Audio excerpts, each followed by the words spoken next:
ये जो वर्ड दिख रहे हैं ना थोड़े देख दिखना चाहिए, इजी को होना चाहिए। ठीक है, क्लियर है। यस, तो स्टार्ट कर दो। Now see we are starting with again coordinate geometry exercise number 5.2। 5.1 हमारी हो चुकी है, वीडियोस में मैंने अभी तक पूरा 5.1 अच्छे से पढ़ाया है, आपको और एक बार देख लीजिए उसको।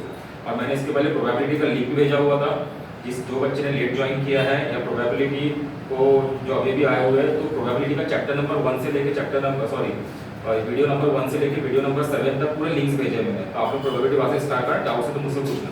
सो अब क्या करेंगे, सेक्शन फार्मूला। अब सेक्शन फार्मूला सबसे इंपॉर्टेंट फार्मूला यही है, एग्जाम में ज्यादातर सेक्शन फार्मूला के क्वेश्चंस आते हैं, राइट। तो सेक्शन फार्मूला में क्या होगा, सपोज एक लाइन है ए और बी, राइट। एक लाइन है, ए के कोऑर्डिनेट है x1 y1 एंड बी के कोऑर्डिनेट है x2 y2, राइट। हमें x1 और y1 और x2 और y2 के वैल्यूज क्वेश्चन में दिए होंगे। With the help of this value हमें क्या करना पड़ेगा, c के कोऑर्डिनेट्स निकालना पड़ेगा, राइट। c के कोऑर्डिनेट क्या बेटा, x और y। अगर x और y के वैल्यू निकाल लिए आपने तो क्वेश्चन सॉल्व हो गया। x और y के वैल्यू, x का वैल्यू इससे और y का वैल्यू इससे। अब कैसे, m और n क्या है, m और n रेशियो है कि आपकी लाइन कितना भाग कटी हुई है। जैसे अभी यहाँ बीच में दिया हुआ है, ये C पॉइंट यहाँ पे भी हो सकता है, यहाँ पे भी हो सकता है। फॉर एग्जांपल एक लाइन ऐसे ड्रॉ करो, C पॉइंट है, राइट। तो हो सकता है कि m की वैल्यू यहाँ पे 2 दी हो और n की वैल्यू यहाँ पे 5 दी, मतलब n बड़ा दिख रहा है आपको, समझ रहे क्या। ये लाइन को इसने कितने सेक्शन में काटा हुआ है, समझ रहे क्या। जैसे ये रूम छोटा है, ये m रूम है, इसके पीछे वाला रूम बहुत बड़ा हुआ है, तो m और n रेशियो दोनों मिला के ये दीवार जो है वो बीच का C पॉइंट है, क्लियर हुआ। तो m और n के वैल्यू वेरी हो सकते हैं। मुझे बताइए अगर m और n का वैल्यू सेम आ गया तो लाइन में क्या फर्क पड़ेगा, m = n कर दिया तो क्या होगा, अगर पॉइंट बन जाएगा। Very good. अगर m = n कर दिया, ये वैल्यू भी सेम है और ये वैल्यू भी सेम है सपोज, तो ऑफकोर्स ये बीच में आ जाएगा ना, सेम होगा, तो समझ में आ रहा है क्या, क्लियर है। तो ये है m और n, और m और n को कहा जाता है रेशियो, m रेशियो है। ऐसे क्वेश्चन में आपको दिया रहेगा कि आपकी लाइन कितने पार्ट में कटी हुई है, कितने भाग में वो आपको उसको सेक्शन दिया होगा, राइट। सो हमें पर्पस क्या है बेटा, x और y के कोऑर्डिनेट्स निकालने हैं। तो x के कोऑर्डिनेट्स कैसे निकालोगे, mx2, आपको क्वेश्चन में m का वैल्यू दिया जाएगा, आपको क्वेश्चन में x2 का वैल्यू दिया जाएगा, plus nx1 plus nx1 upon m plus n, जो भी आपको ऊपर का वैल्यू दिया इसमें डालना। इजी है, काफी जब क्वेश्चन सॉल्व करोगे काफी इजी जाएगा। सिमिलरली y का वैल्यू कैसे निकालेंगे, my2 plus my1 upon m plus n। तो ये क्या हो गया, ये x और y कोऑर्डिनेट्स हुए किसके, c पॉइंट के। तो c x, y को आप क्या लिख सकते हो, ये x है, इधर मैंने x लिखा हुआ, x का वैल्यू यहां पूरा लिख दिया, कॉमा ये आपका y का वैल्यू।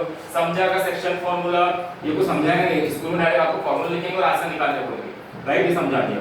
अब आएगा मिड पॉइंट फार्मूला।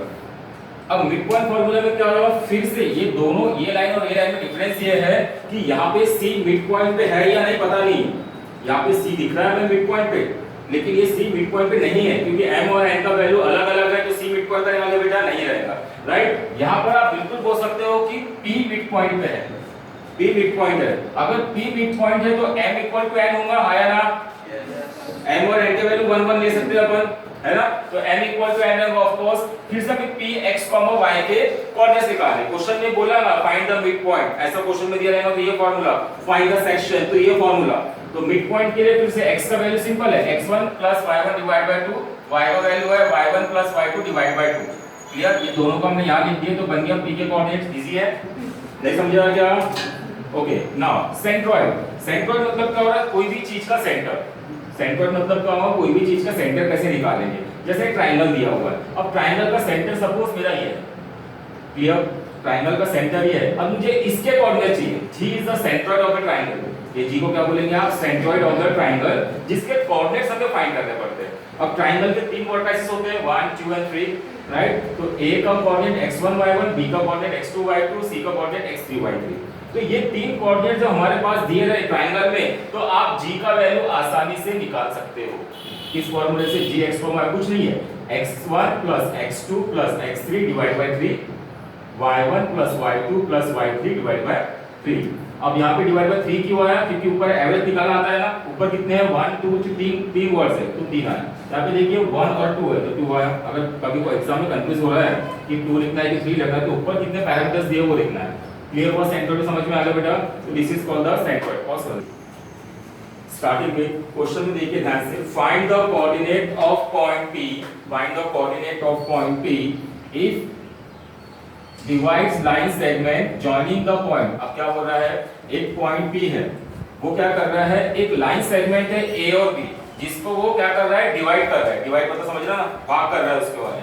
तो पॉइंट P एक ऐसा पॉइंट है जो लाइन सेगमेंट A और B को डिवाइड कर रहा है इन रेशियो 2,3, मतलब 2,3 वाला रेशियो, मतलब ये छोटा है, ये बड़ा आएगा, आया ना, ये छोटा आएगा और ये बड़ा आएगा। तो क्या कर रहा है पॉइंट P, क्या कर रहा है, ये लाइन को पार्ट में कट कर दे रहा है रेशियो A और B में, कौन सॉरी रेशियो M और N में। क्या हुआ, P ने क्या किया, P ने सेगमेंट AB को कट कर दिया। कैसे कट करा, M और N वाले रेशियो में। नोट्स में ये डायग्राम नहीं बना हुआ है, ठीक है, लेकिन बनाना है। ओके, तो ये डायग्राम समझ में आ गया। तो मैं क्या करूंगा, A के कोऑर्डिनेट्स क्या दिए बेटे को आपको क्वेश्चन में, -1,7 आया ना। B के कोऑर्डिनेट कितना दिया है, 4,-3।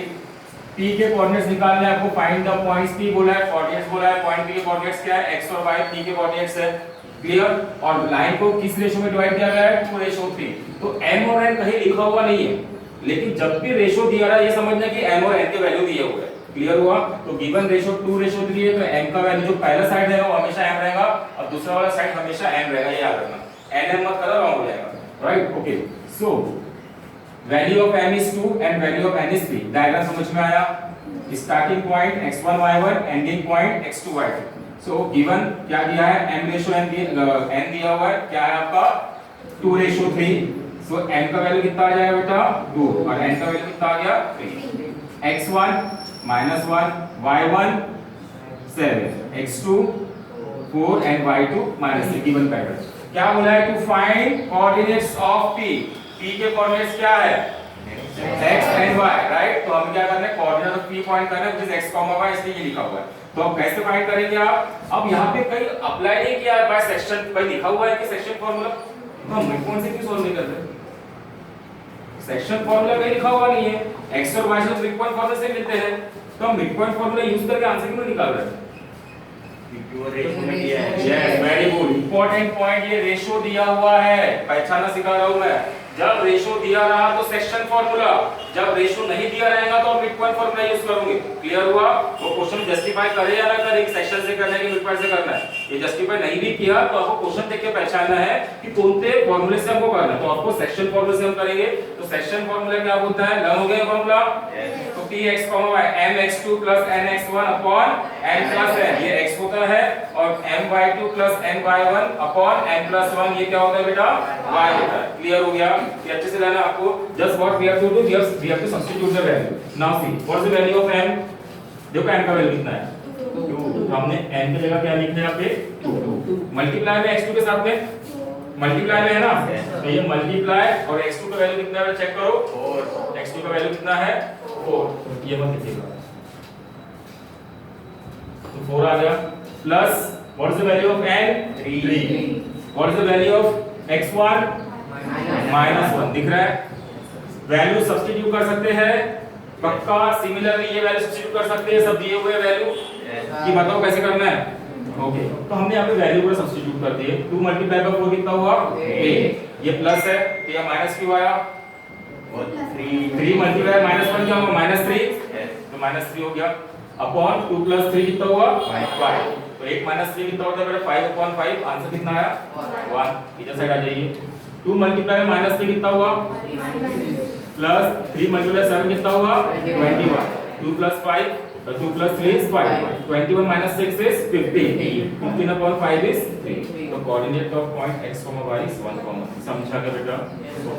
ये तीनों प्रॉब्लम होमवर्क के रहेंगे, राइट। तो मैं आपको फर्स्ट वाला प्रॉब्लम एक्सप्लेन कर दे रहा हूं। ओके, तो उसमें क्या दिया है, if in each of the following example find the coordinate of a। अब आपको a कहीं भी नहीं दिया है, तो आपको कोऑर्डिनेट ऑफ a मतलब ऑफ कोर्स आपको a ये फाइंड करना है, जिसके कोऑर्डिनेट क्या रहेंगे बेटा, x, y।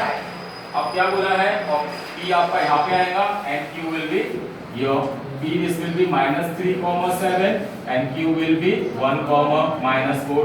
और रेशियो कैसे डिवाइड हुआ है, a और b में डिवाइड हुआ है। तो a का वैल्यू 2 और b का वैल्यू 1।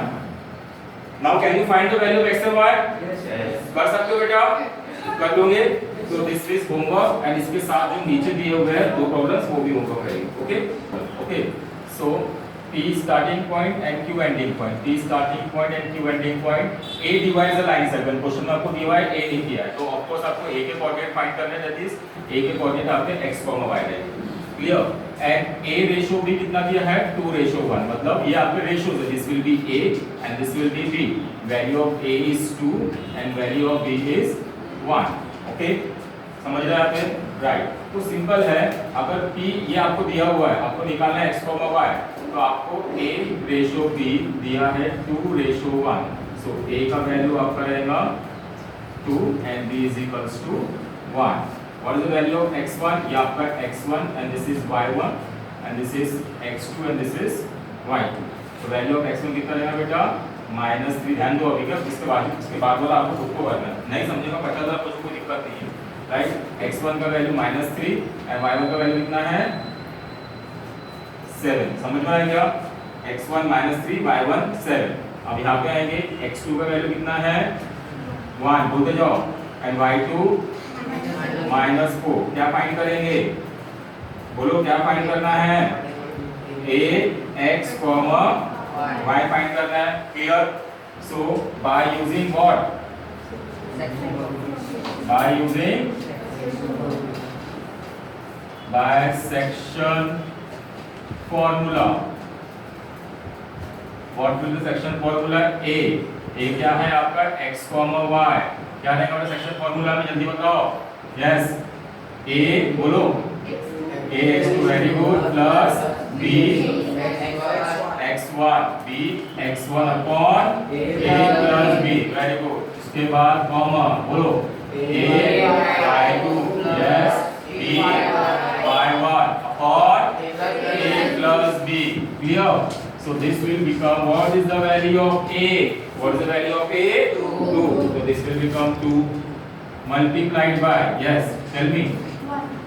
बोलते जाओ बेटा, फटाफट बोलते। Multiplied by 1. हाँ, plus what is the value of b?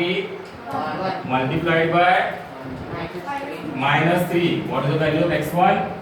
-3। तो x1 की जगह हमने क्या लिख दिया -3। b का वैल्यू कितना है 1, तो b का वैल्यू हमने 1 लिखा। Okay, upon a plus b मतलब 2 plus 1, comma what is the value of a? 2 multiplied what is the value of y2? -4। What is the value of b? 1। b is 1 and what is the value of y1? 7। okay, upon a plus b means 2 plus 1। clear? now this will be equal to 2 multiplied by 1 2। यह क्या आएगा -3 क्यों आया? Tell me why -3 has came over here? 1 multiplied by -3 कितना होता है? -3 होगा ना, प्लस इंटू माइनस माइनस होता है। समझा -3 कैसे आया? ओके, अपॉन 2 प्लस 1 कितना हो गया 3।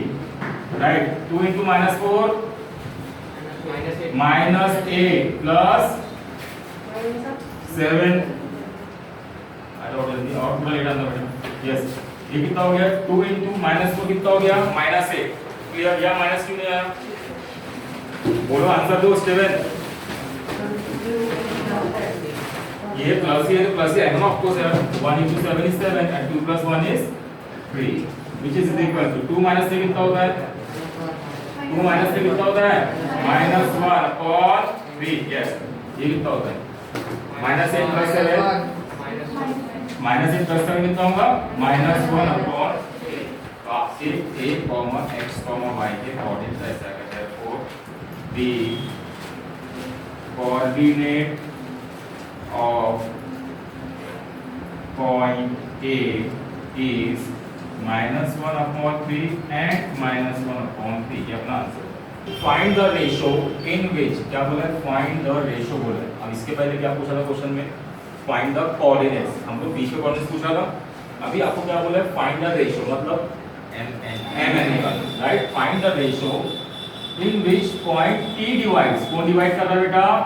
पॉइंट T डिवाइड, इसलिए पॉइंट T बीच में आएगा, इधर उधर करोगे तो रॉन्ग हो जाएगा। तो point T divides the line segment P and Q joining the points P -3, 10 and Q 6, 8। ये डायग्राम समझ गया?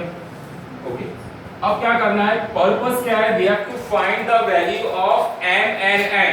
क्वेश्चन में क्या बोला है, we have to find the ratio बोला है। इसके पहले वाले क्वेश्चन में क्या बोला था, you have to find the coordinates। if it is asked that you have to find the coordinates, then you have to find the value of x and y, right? या अगर रेशियो पूछता है then you have to find the value of m and n। Okay, तो simple समझ गया। तो similarly x1 का value कितना दिया है, -3, y1 is nothing but 10, x2 is nothing but 6 and y2 is nothing but 8। अब आपको एक नया चीज दिख रहा होगा, t पॉइंट क्यों लिया आपने, t ए डिवाइड किया है। अब इसके आपको कोऑर्डिनेट दे चुके हैं, -1, 6 आपको मिल चुका है कोऑर्डिनेट्स। ओके, तो आपको ये क्या रहेगा, अगर ये आपको इसको आप क्या लिखते हो, x और y लिखते हो ना, तो x का वैल्यू कितना है -1 और y का वैल्यू कितना है 6। समझ में आया क्या? ओके, अब सिंपल करना है ना, ये समझ में आया कि ये कहां से आया, you have to find m और n। ये पूरा क्वेश्चन में फाइंड करना है। उसके बाद ये कहां से आया, फार्मूला, कोऑर्डिनेट सेक्शन फार्मूला में x और y के कोऑर्डिनेट्स दिए हुए थे। आपको समझ में आ रहा है कहां से आया, mx2 + nx1 n + n। फिर कॉमन लिख रहा है, अगर y का लिखना है तो आप क्या करते थे, my2 + nx1। समझ रहा? तो हमने क्या इसका कोई भी एक कोऑर्डिनेट लोगे आप, मैंने x का लिया, आप y का भी लोगे तब भी आंसर वही आएगा, और x का भी लोगे तब भी आंसर वही आएगा। तो हमने x का कोऑर्डिनेट्स क्या लिया है, mx2 + nx1 m + n। ये लर्न नहीं करना है, ये सेक्शन फार्मूले का x कोऑर्डिनेट वाला पार्ट निकाला है। तुम लोग लेट आए तो समझेगा नहीं है, राइट? इसके पहले जो पढ़ा है उसको देखना पड़ेगा। समझ गए कैसा है बेटा? तो ये फार्मूला आपको समझना है। जब भी आपको रेशियो पूछा गया तो आपको एक ही कोऑर्डिनेट्स निकाल के सॉल्व करना है। जब आपको कोऑर्डिनेट्स पूछे गए तो दोनों वाले पॉइंट्स लगा के सॉल्व करना है। Okay, so what is the value of x, what is the value of x, -1 आ गया इधर का, x का value is equal to m का वैल्यू कितना है, कितना है m का value, we have to find the value of m। तो m का वैल्यू नहीं दिया, जैसे को वैसे लिखेंगे आप। Value of x2 is how much, 6 plus value of n का वैल्यू कितना है, फाइंड करना है। x का वैल्यू, x1 का वैल्यू कितना है, -3 अपॉन n + n लिखेंगे क्योंकि फाइंड करना है। ओके, नाउ -1 ये डिवाइड में है तो यहां पे मल्टीप्लाई होता, पता है कि रूल, रूल पता है? तो कोई बंदे को रूल नहीं पता है, जब नीचे वाला टर्म जो डिवाइड में रहता है तो ऊपर आके वो मल्टीप्लाई, जैसा प्लस से आ जाके माइनस होता है वैसे डिवाइड मल्टीप्लाई होता है। तो ये आपका सीधी बात है, इससे मल्टीप्लाई होगा -1 के साथ इज इक्वल्स टू, इसको मैं ऐसे लिख सकता हूं 6m, ऑफ कोर्स लिख सकते हो, मल्टीप्लिकेशन फैक्टर है, प्लस n मल्टीप्लाई -3 हो जाएगा। समझ गए? इतना समझ गया क्या? इतना समझ लो, प्रॉब्लम समझ गए तो okay. Now -1 multiply by n, -n, -1 multiply by plus n, -n। समझा क्या? ये गलती करोगे तो बहुत प्रॉब्लम होगी, गलती से +1 लिख दिया ना, आंसर ही नहीं आता, राइट? तो ये माइनस मल्टीप्लाई हो गया, तो दोनों जब भी बाहर माइनस रहा, एक चीज बता दो, जब भी बाहर माइनस रहा तो अंदर के सारे साइन चेंज हो जाते हैं। देखो प्लस n था तो माइनस n हो गया, ये माइनस प्लस n था तो माइनस n हो गया। अगर ये माइनस n होता तो प्लस n हो जाता सपोज। तो ब्रैकेट के बाहर अगर माइनस साइन रहता है, एक दिमाग में डालो जिंदगी, और ब्रैकेट के बाहर अगर माइनस साइन रहता है तो उसके अंदर जो भी टर्म्स है तो उनके साइन अपोजिट हो जाते हैं, माइनस प्लस बन जाता है, प्लस माइनस बन जाता है। तो -n इज इक्वल टू जैसे नाउ सी, अब क्या करेंगे, n के सारे टर्म इधर और n के सारे टर्म्स इधर ले लेते हैं। तो माइनस सब अपने प्लेस पे होके -n में जाएगा। अब +6m है तो इधर गया तो -6m, clear, is equals to, अब -3 है अपनी प्लेस पे ही है तो -3 है, अब इधर माइनस आए तो इधर आके क्या हो जाएगा, समझ रहे हैं? ओके, नाउ -m -1 -6 -1 -6 -3 -7 हो गया, इस -7 है, -3 + 1 -2 होगा, -3 + 1, इसका कैलकुलेशन देखना, ये दोनों माइनस है, माइनस माइनस कैंसिल। अब आपको निकालना है वैल्यू ऑफ m/n, राइट? तो m/n निकालना है। आप लिख सकते हो ना बेटा, m/n को आप m/n, एक ही बात है ना, बताइए। तो आप क्या करोगे, m अपने प्लेस पर है, अब 7 मल्टीप्लाई में है तो इधर आएगा तो डिवाइड हो जाएगा। चेक करो बेटा, m को यही रखना है मुझे, तो m यही आया हुआ है। अब 7 मल्टीप्लाई में है तो इधर आएगा डिवाइड हो गया, 2 अपने प्लेस पे है लेकिन n इधर गया तो डिवाइड हो गया। रिपीट करो इसको, जरूरत है? ओके, तो m/n कितना आ गया, 2/7। तो m/n कितना आ गया, 2/7। समझा गया? So the point T divides segment PQ in ratio 2/7।